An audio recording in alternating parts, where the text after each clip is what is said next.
La situación actual que se describe en México es una situación muy grave que estamos viviendo los mexicanos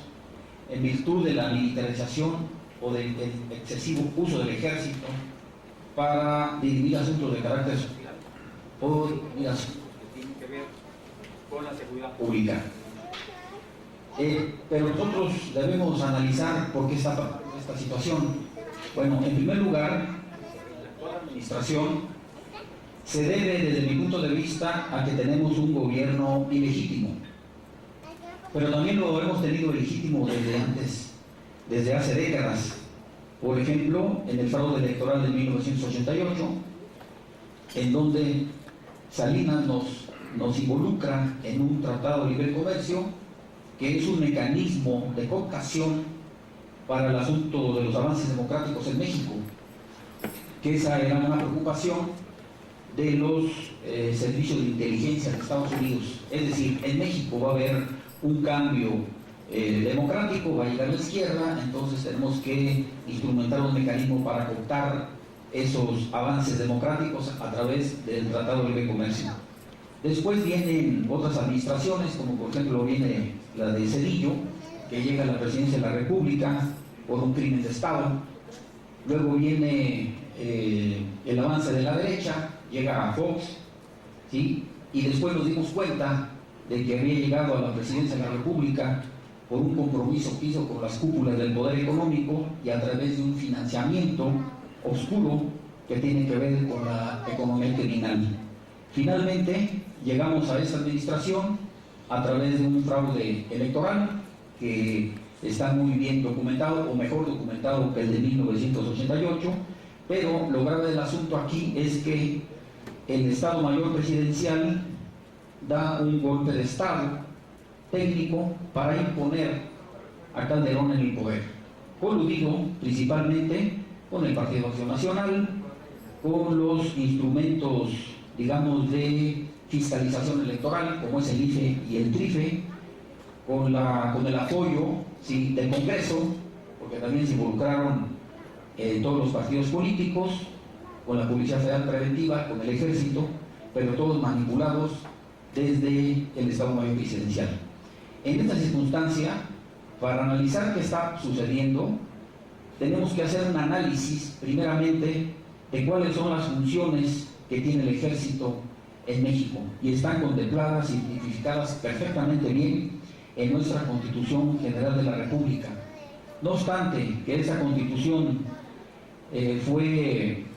formada o fue instituida por el constituyente de 1917, que la gran mayoría de ellos eran militares, todos ellos tenían una visión de carácter democrático, en donde desde aquel entonces querían anular el fuero de guerra, por decir uno. El otro es que marca una perfecta definición en las funciones que tiene el Ejército, ¿sí?, a través de una visión de un Estado laico, en donde en diferentes artículos de la Constitución tipifican cuál es la función del Ejército en México. Me estoy refiriendo al artículo 13, que tiene que ver con el fuero militar, que es un fuero no para proteger a los militares, sino para proteger a la población civil.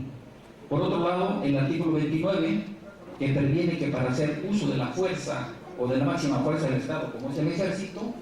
debe suscribirse a los mecanismos de carácter institucional que marca este artículo en específico, y que tiene por objeto dictar o formular un marco de actuación de la Fuerza Armada, en donde se tenga un control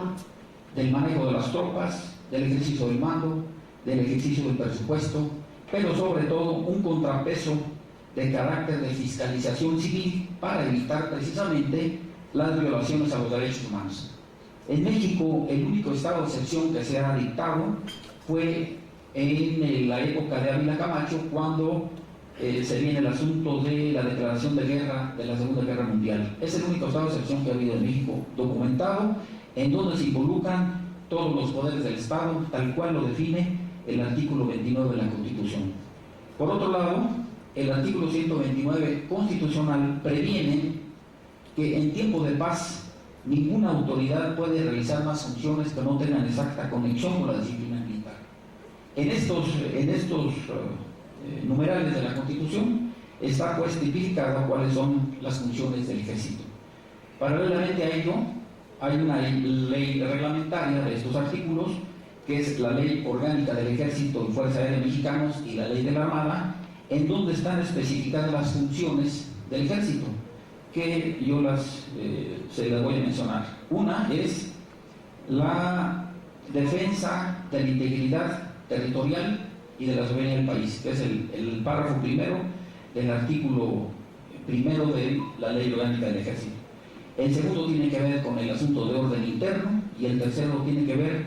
con ayuda y asistencia a la población civil, y otras dos que están conformados al párrafo tercero. Aquí quiero puntualizar una situación. Las funciones que tiene el Ejército son funciones que tienen que ver con la defensa nacional, pero en la fracción segunda, que tiene que ver con el orden interno, ¿sí?, ahí encaja o encajaría, ¿sí?, remitirse al artículo 29 de la Constitución, en donde el presidente de la República, si bien es cierto que como comandante supremo de las Fuerzas Armadas puede hacer uso de la máxima fuerza del país para asuntos de seguridad nacional y de orden interno y de la Guardia Nacional, debe hacerlo conforme lo dicta la Constitución, no a través de una decisión unilateral en una declaratoria de guerra contra las drogas, en donde ordena en el inicio de su administración que más de 45,000 militares realicen una operación en Michoacán. ¿Sí? Esa decisión unilateral a mí me llama la atención, que el Congreso de la Unión no hizo ninguna manifestación cuando los artículos referentes a las funciones y facultades de la Cámara de Senadores y de la Cámara de Diputados tienen que ver con un contrapeso al Poder Ejecutivo en su rama militar. Por otro lado, esta función que tiene que ver con la defensa nacional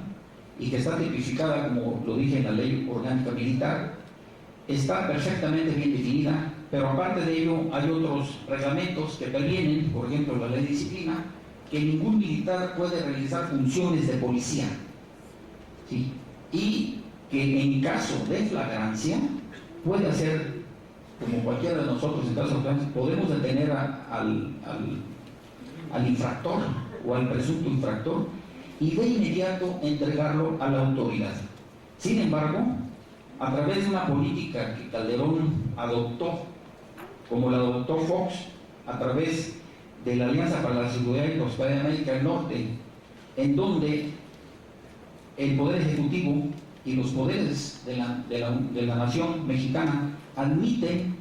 quedar dentro de la influencia de la seguridad interna de Estados Unidos, desde ahí se está violando la soberanía nacional. Por otro lado, a la llegada de Calderón, que llega pues muy crítico y debilitado e ilegítimo al poder,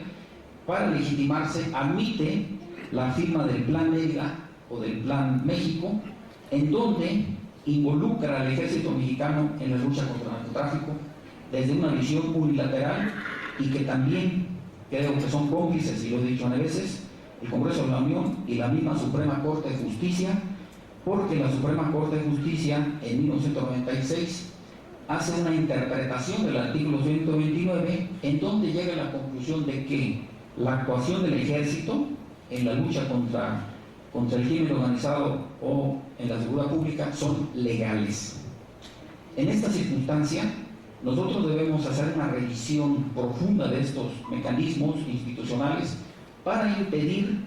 que el presidente de la República, comandante supremo de las Fuerzas Armadas, jefe de la Administración Pública Federal, jefe de Estado y jefe de Gobierno, use al ejército para dirimir asuntos de carácter social. Lo más grave de este asunto es que el ejército fue utilizado incluso ahora para dirimir asuntos de carácter electoral. ¿Qué hubiera pasado si Calderón no hubiera tenido el apoyo del ejército? Se hubieran abierto las urnas, se hubieran contado todos los votos, se hubieran abierto todos los espacios de inspección, y hoy en día tuviéramos un presidente legítimo.